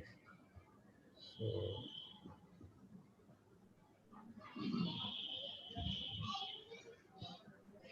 is it visible properly now? Yes, sir. Visible. Please go ahead, sir. Yes. Okay. So, first of all, thank you very much for the kind introduction. I would like to welcome all the delegates for this wonderful afternoon, now the evening talk. So basically, it's a very challenging talk because I was in the last couple of days, I've been just going through the literature. It's actually a good thing that, I got some time to dig into the literature to find out what we have regarding post-COVID fibrosis. So as we all know, the pandemic has spread like wildfire right across everywhere in all the continents. We are developing a second peak, third peak. I mean, n number of peaks, and as the number of cases keep on increasing, we are seeing a lot of fibrosis which are coming in. So this humongous nature of this disease itself, we never had it in the past. So we never have encountered so many fibrosis cases at a sudden time. So obviously there is going to be a lot of interest about how to treat those post-COVID fibroses. So my job today is going to be, I'm just going to be covering some basic aspects of how the lung fibrosis develops. What data do we have till now to to prevent this fibrosis or to reverse this fibrosis? And last not but not the least, I would just wrap it up with what is my personal experience, what kind of antifibrotics do I prefer, do I give it or not actually. So all those things I'll just try to cover up briefly in around 15 to 20 minutes. So first of all, I'll just like to put a disclaimer. These are my views. These are my personal views. There is not enough literature in current era in the pandemic that I can really recommend or cannot recommend. So these are obviously going to be only my personal views only. Many of the pharma companies would not be very happy with my views because I'm more or less against most of the medicines. So this was one of the article which was published in Times of India. I had written an article, "The Post-COVID Nightmare," in which we had tried to collect data of a lot of patients who have gone home on long-term oxygen therapy post-COVID fibrosis. We actually tried to find a lot of patients, but at the end we only found around 3 to 4 patients out of the entire 800 odd admissions we had who are still on oxygen at home post-discharge. That is the minuscule amount of patients who are requiring oxygen at home. So now coming to the pathophysiology, what are the complications that can arise from COVID-19 disease? One is ARDS, and the second thing is pulmonary fibrosis. ARDS is acute respiratory distress syndrome, which develops because of exudative phase. Then there is an infiltrative phase, and ultimately all the infection or the inflammation in the body heals by fibrosis. That is the sequelae. So ARDS is the problem, that is the disease, and the sequelae that remains is a pulmonary fibrosis. So radiologically, most patients infected with COVID-19 present with bilateral ground glassing opacities. These are the stage of exudation. And subsequently, this exudation that gets converted into fibroproliferative phase, and ultimately they come later on in life with pulmonary fibrosis. So what are the common radiology we already covered, but what happens in an HRCT scan? HRCT, again, the ground glassing is the most common thing in the initial 1 to 2 weeks of infection. What happens in the second and the third week of infection, that ground glassing gets converted into fibrosis and ultimately reticulation, interlobular septal thickening, and some amount of consolidation also. So HRCT, you all have seen that Corat's classification, Corat's 1, 2, 3, 4, and 5, and 6 also. So we have a typical appearance, that is peripheral bilateral ground glass opacities with or without consolidation of visible interlobular lines. This is the very typical of COVID. Anything which is not like this, there can be anything else. It can be an atypical infection, it can be a bacterial infection, it can be any other infection per se. So you need to be really aware about how an HRCT looks like on a COVID infection. So how does Excuse me, sir. If you can go to the slideshow, will be nice because the slide will be a little bigger. Okay, If you that is can what do I that. tried to do initially, but what happened is it got hanged. Okay, yeah, sorry. Yes. Thank you, sir. Thank you. So, so what is the pathogenesis of pulmonary fibrosis? So any inflammation in the body, that is acute inflammation, it leads to the damage of alveolar epithelium. So once the alveolar epithelium gets damaged, there is overexpression of a lot of pro-inflammatory cytokines, that is transforming growth factor. There is IL-1, IL-6, IL-8, a lot of interleukins which are expressed.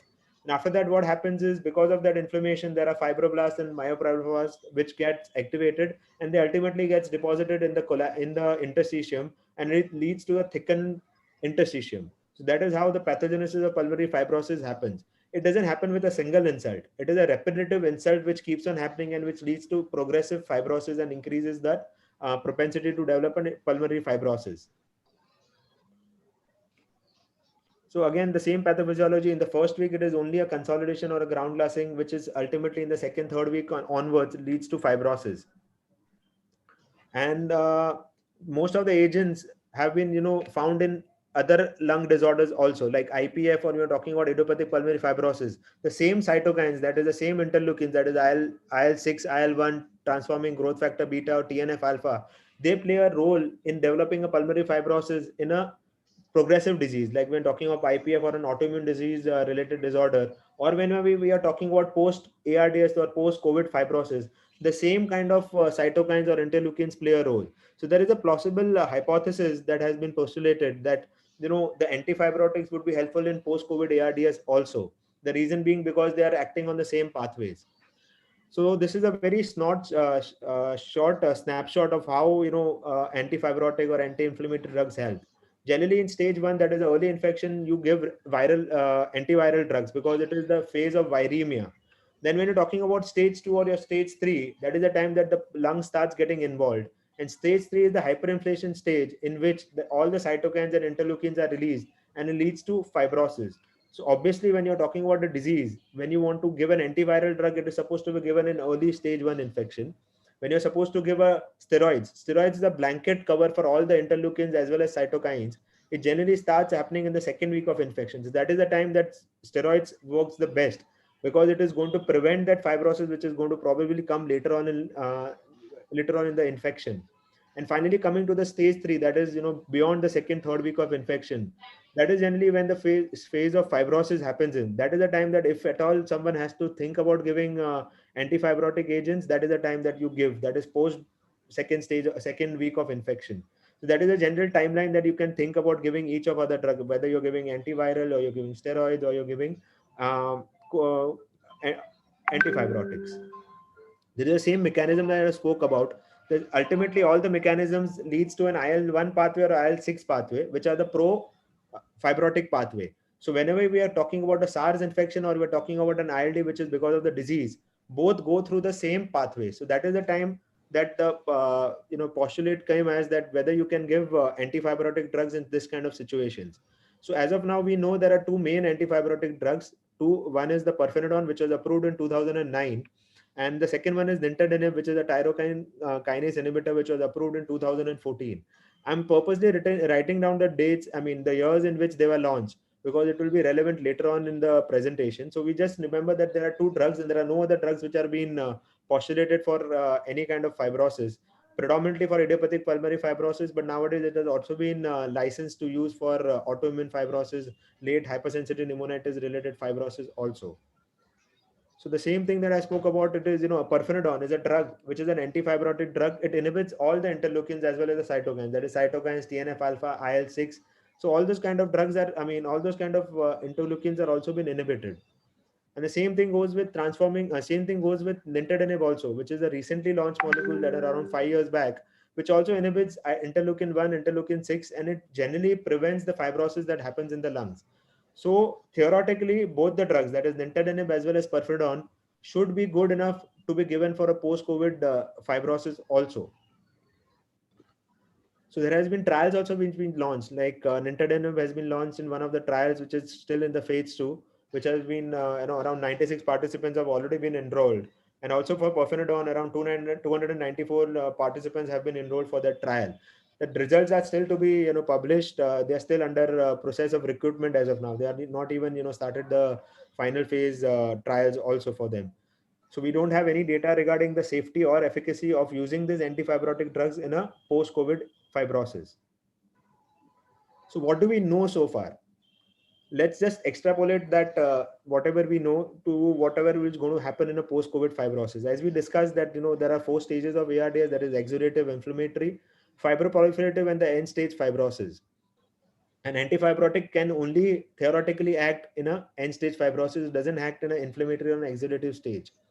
But we know that from the past, whenever any infection led to an ARDS, all the survivors who had successfully been extubated or removed from the ventilator had little evidence of fibrosis when biomarker or lung function testing or imaging was performed at the end of the recovery phase. So none of the patients who had ARDS and recovered, I'm not talking about the post-COVID ARDS, I'm talking about the ARDS which used to happen because of malaria, because of dengue, because of some other infection in the past. Most of these patients, whenever they recovered, they didn't require any kind of, when they recovered, they didn't have any kind of residual damage. If at all, they had only mild damage, which had, residual damage which had happened. This is one of the studies which was published in the Canadian Institute of Health Research. That they saw a lot of patients post mechanical ventilation, and most of them at the end of 1 year had no residual deformity. We saw a large study which recruited almost around 800 odd patients. There was one more study which was published in the Chest in 2011. They compared the quality of life, pulmonary functions, topographic abnormalities, that is CT scan abnormalities, after the patients have recovered from a infection, that is ARDS infection. So you all found out that there is absolutely no long-term problems that happen in patients who have been recovered. This is, what we know from the influenza pandemic, that is H7N9, as well as the MERS pandemic, as well as the SARS pandemic. We all have seen, there are a lot of data after this. That data tells us that 1 year post ICU discharge, a majority of patients who had developed ARDS had no major problems after that. They had mild psychological impairment. They had some weakness which had happened. But when you talk about objectives, when you're talking about lung functions, when you're talking about the CT scan changes, when you're talking about anything else, they did not find any patient who had major abnormalities post COVID, pandemic of influenza or SARS pandemic. We all were actively practicing during that period. Do we recollect any kind of patients in 2009 who had developed an ARDS and still are having residual deformity? I'm sure you must have seen a lot of those patients in their early lives, when that is from 2003 to 2012, when this pandemics were going on. We don't recollect even a single patient who had developed that kind of infection, had gone onto a ventilator, and ultimately till today, after 10 years of recovery also, they are still requiring oxygen at home, or they are having severe limitation of their activities. I don't recollect any a single patient as of now. So it obviously means that whenever these patients are recovering, at the end of it, you don't have any kind of major limitation in activities or major problems. You might have radiologically some fibrosis which is seen here and there, but whether it is clinically relevant, I really doubt it. So this is the follow-up of SARS infection, the 15-year follow-up. This is the largest follow-up we have after the SARS infection, which happened in 2003. At 15 years, only 4.6% of the lungs showed some interstitial abnormality. Rest of the patient didn't even show an interstitial abnormality after 15 years. I'm talking about very severe infection who had gone onto the ventilator. So again, so it's a very, very minuscule portion of those patients who have been affected. And long-term follow-up of MERS infection has not been reported as of now, but we all know that we have not seen any kind of post MERS fibrosis as of now. So when we are talking about post-COVID, the data is still very, very raw. Approximately 40% of the patients with COVID-19 develop ARDS, and only 10% of them are very, very severe. So it's a very small number of those patients. And what I have been practically seeing right now, only few of them, maybe 2% or 1% of very severe patients actually requiring oxygen at home or to have very severe limitation in their activities. So that is why there is no long-term data as of now. So we cannot really judge by it. So I'll just come to the point of why we are using that antifibrotics in other kind of disorders. Why are we using it in IPF, or why are we using it in connective tissue disorder related ILD? So progressive fibrosis is the word that we are going to be talking about. We are going to be stressing about. All the disorders that we are talking about are diseases. They have progressive fibrosis. And all those antifibrotic drugs prevent the fibrosis that is going to happen in the later on in life. They are not something which are going to reverse the fibrosis which has already been happened. The same logic is even applied for autoimmune ILDs or for hypersensitive pneumonitis. In those kind of disorders also, there are repetitive damages to the lung interstitium. That leads to recurrent fibrosis, and then there's a progressive fibrosis that happens. So that is why you use an antifibrotic to prevent that further damage that is going to happen in this kind of scenarios. Hence, they are approved by the FDA for being used in an ILD IPF or being used in an autoimmune ILD or used in a hypersensitivity pneumonitis. So same logic, should I be giving antifibrotics in a post-COVID fibrosis? Okay, so first point I would just like to say is that resolving fibrosis. The damage has already happened. There is no further damage that is going to happen. If there is a viral infection, there was an inflammatory response after that. And after that, whatever is going to happen is a resolving fibrosis. These drugs are not licensed for a resolving fibrosis state. They are licensed for a actively fibrosing patient. So that is why there is no role of giving them in a post-COVID. That is a post-COVID fibrosis etiology. Again, there is a single damage. It is not a repetitive damage. The virus is not going to be keeping on attacking again and again and again. It's a single damage. It happens for a week or two when there is a cytokine storm, and whatever is there after that, it gets resolved gradually. The second point is patient is already having deranged liver enzymes. Most of the patients you see as COVID infection, there is some amount of involvement in the liver. You see a transient rise in transaminases. SGOTPTs are generally deranged, and we both of these drugs, that is pirfenidone as well as nintedanib, are known to cause derangement of liver enzymes. So whether there is, whether we can actually give those drugs in those patients is little query. High dose, most of these drugs are given in high doses. You need an escalation of dose, like a pirfenidone. You start off with 200 milligrams 3 times a day, that is 600 milligrams. Then gradually you need to upscale that drug. Do we have the time? You generally upscale after 2 weeks. So after 2 weeks, you upscale it to the next dose. After 2 more weeks, you escalate it to the third dose. So that is going to take at least 6 weeks for you to upscale that dose to the maximum dose. Do we have that kind of time even in a in a COVID ARDS patient, whether we have time for 6 weeks where you can, gradually upscale the dose? I really doubt that. So technically, you can't wait for 6 weeks for this drug to start acting. Then we are not even talking about the side effects. There are a lot of side effects that happens with the drugs. Gastritis is the most common side effects. When you're giving high dose drugs, most of the patients don't end up tolerating. I'm talking about the Indian patients. Somehow they don't end up tolerating. They have a lot of gastritis, they have vomiting, they have loss of appetite. So most of these patients are already, diseased. They're already having loss of cachexia because of the long-term ARDS, long-term fibrosis on the ventilator. And on the top of that, if we mask their appetite also, it's going to be a lot of problems for that patient. One thing which has been completely ignored is a drug-drug interaction. This drugs like nintedanib is a tyrosine kinase inhibitor. It is going to have interaction with majorly all the kind of antibiotics or any other drugs that you're going to be giving. So no one has studied any these drugs in the combination stage when you're giving it with antibiotics, when you're giving it with a lot of other drugs which are already gone. So I would definitely be reserved in giving this kind of drugs. What is the compliance? You're talking about, most of the patients on discharge, when you see a discharge summary of any hospitals, they are receiving at least 12 to 14 drugs in their discharge summary. Whether, adding one more drug and that to 6 drugs, 6 medicines at the same time would be worthwhile. Whether they will be compliant with those drugs is really a big question mark. And whatever said and done, there is always a cost issue which is there. The drugs, easily cost around 5,000 rupees a month when you're talking about a monthly therapy. So patients which are already, cash deprived, being in the hospital, long-term hospital, already, have exhausted all their finances. On the top of that, you're going to give a drug which is, expensive. Whether we are justified in giving that drug is again a question mark. Then you would ask, then why are antifibrotics being given in India? I mean, most of the Western countries, the antifibrotics are not, approved as of now, and most of the countries are not been giving antifibrotic drugs. Then why are antibiotics being given in India? First of all, I would like to say that, there is no regulation. There is, as a pandemic arises, anyone is justified in using whatever they want as far as they feel that there is going to be some benefit from that drug. India, there is no regulation. Anyone can give anything.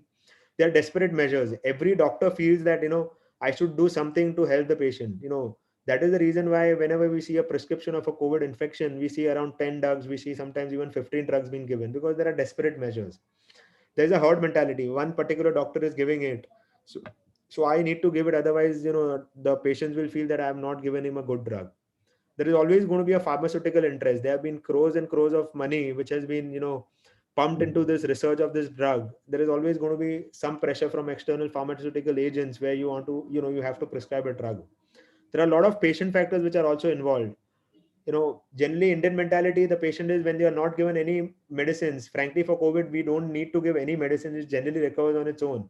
But when that happens, when we tell the patient that, you don't need any medicines, you'll recover on your own, let your body immunity take it over, the patient generally feels that, it is not good, I need to take some medicine, otherwise how will I feel better? So those medicines predominantly act as a placebo than anything else.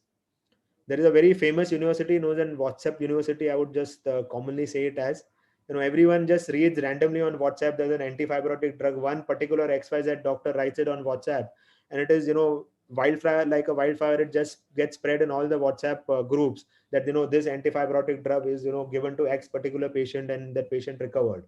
So that is the biggest problem in India. A lot of the people, just look at the WhatsApp and they start prescribing drugs, and there's a clear lack of understanding of the disease. If you understand the disease really well, it's a resolving fibrosis, it's not an active fibrosis. Whenever you're giving an antifibrotic drug that prevents the fibrosis which is going to happen in the future, it is not going to reverse that fibrosis. If you understand the disease really well, I think the significant number of patients who have been giving antifibrotics would be coming down. So I would just last couple of slides, I'll just like to say something about my personal experience. I have treated more than 800 patients in the hospital as of now. I have had 800 hospital admissions.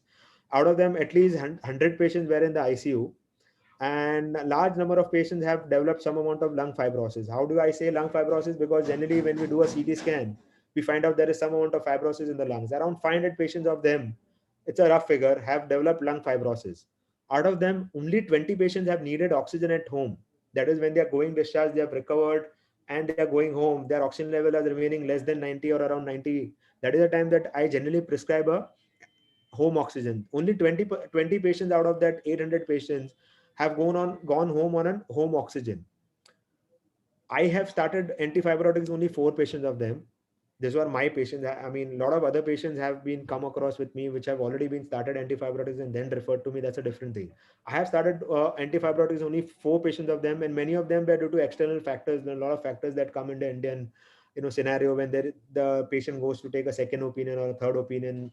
You have some of the external pressure. That is why. But otherwise, I've never been starting on antifibrotics. And all of those patients, I'm talking about all 500 patients, have recovered well, except one patient who right now is on a ventilator after 2 months of discharge, who developed a secondary infection.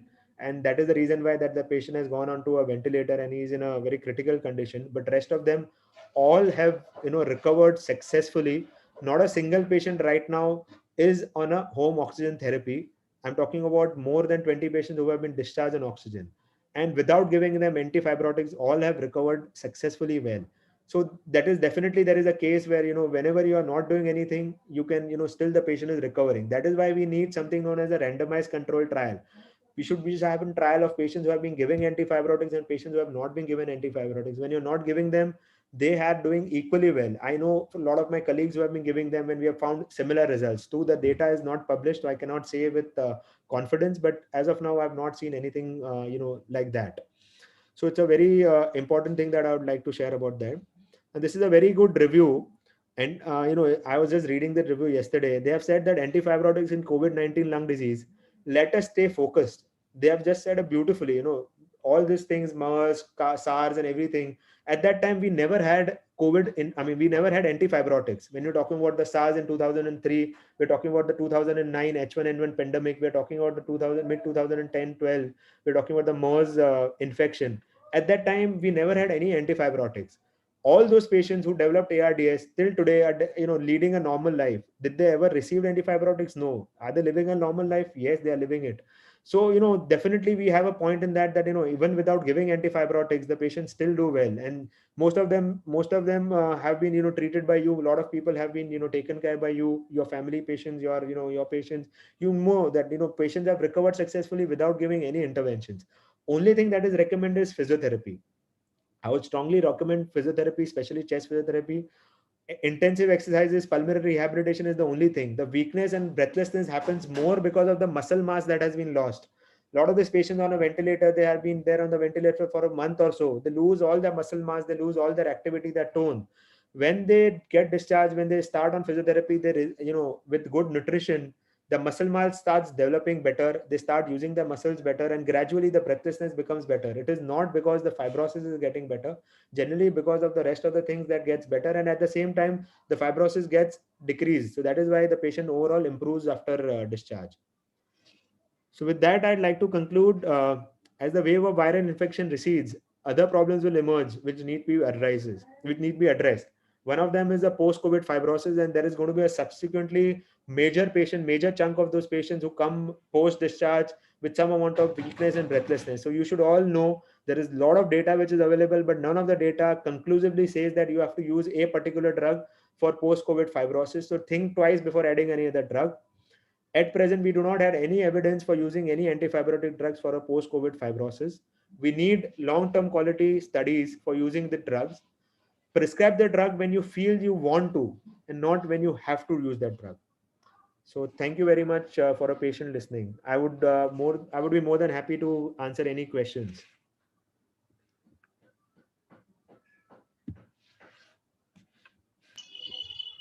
Yeah, Dr. Jinam Shah, you took it so well, and the message is clear and loud that no antifibrotic drugs work in the post-COVID fibrosis. You have to give physiotherapy. That is the answer. And take-home message is physiotherapy. So, any questions, Dr. Bharat Bhatt, on the? I can't see any question. Can you see the questions? Any questions?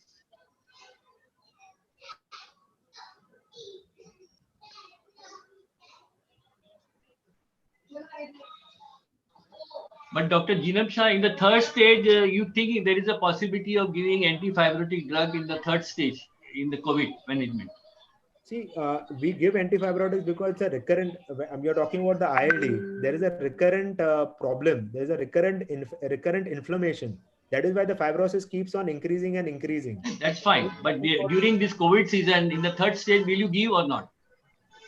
I would personally not give. I have not given to any of my patients, and all of these patients, I have a proof that I have a list of all those patients who have gone on a long-term oxygen therapy. They have all recovered, and they are actually climbing stairs, and they are doing their routine activities at all. So I don't see the need to add an antifibrotic for a COVID patient at all. I wouldn't add that. Janak bhai, Bharat Bhatt, any queries on the list? No queries, no? Ragji bhai is there? Janak bhai?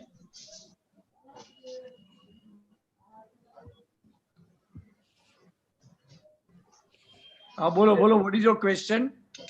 Ragji is there? No, but I don't know. I can't see it in the chat box. I don't know. No, you will do the end, the Thanksgiving? Yeah? There's no queries anywhere, no? Because you see, his question is, how do I know which patient of mine will require antifibrotic? Barabar? Okay, now Jinam, go ahead. So I think he has already answered according to me, but still. Hello. So, most of my patients, in fact, all of my patients, I wouldn't start on antifibrotics unless I feel there is some underlying interstitial lung disease which was already there prior to having a COVID infection. There are those subset of patients who have already started developing an infection, already started developing a fibrosis, but because it is so mild that they have not manifested it. Because of the COVID infection, they generally have an exacerbation of that problems, and they end up having a fibrosis which is very severe. In those kind of situations, maybe I'll add a antifibrotic. How would I understand that? Even after 2 months of therapy, even after 2 months of getting discharged from COVID infection, they still require oxygen. They still showing significant lung abnormalities on a CT scan or an X-ray. That is the time that maybe I'll think about adding an antifibrotic. It means that probably it's a progressive fibrosis, then maybe yes, but otherwise I don't think so I will ever add it to any of my patients. Okay, satisfied, Dr. Mulchandani? Hello.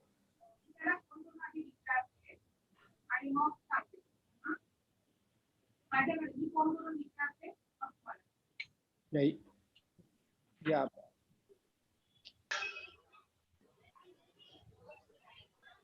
I don't know. I don't see any questions in my chat box at least.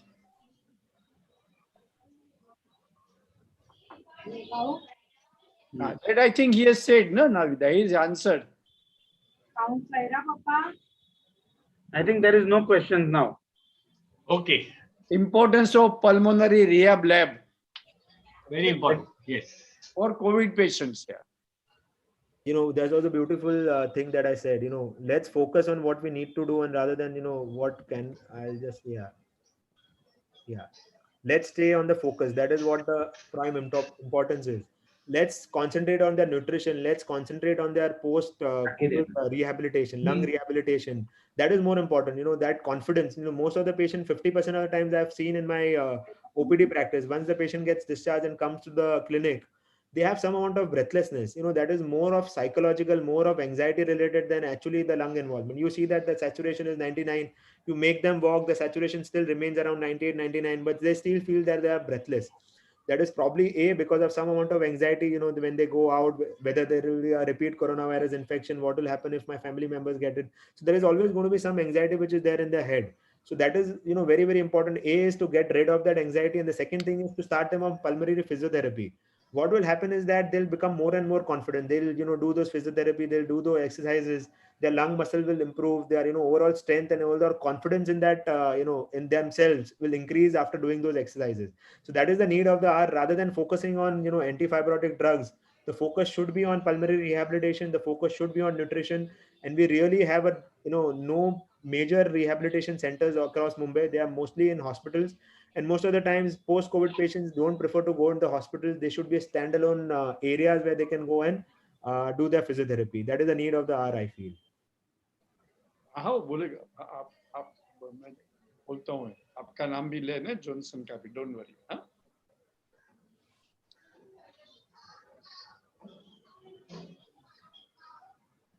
Okay, I mean, can anyone find any, Janak, can you find any questions on the chat box? I don't know how to go about it. Questions? No, there are no questions here. No question. No question. Okay, then. Okay. ये लोग कुछ है ना? So, Mahmood bhai, I think Dr. Waza ने vote of thanks माने बोला ही लो. Dr. Baza is there?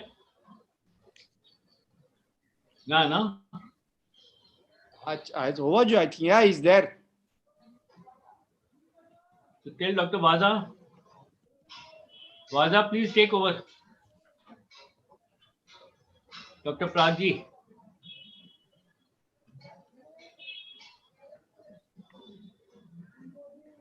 तो vote of thanks आपो तुम्हें? हाँ कीधु है मैं अच्छा जनक tell Janak to unmute Dr. Waza.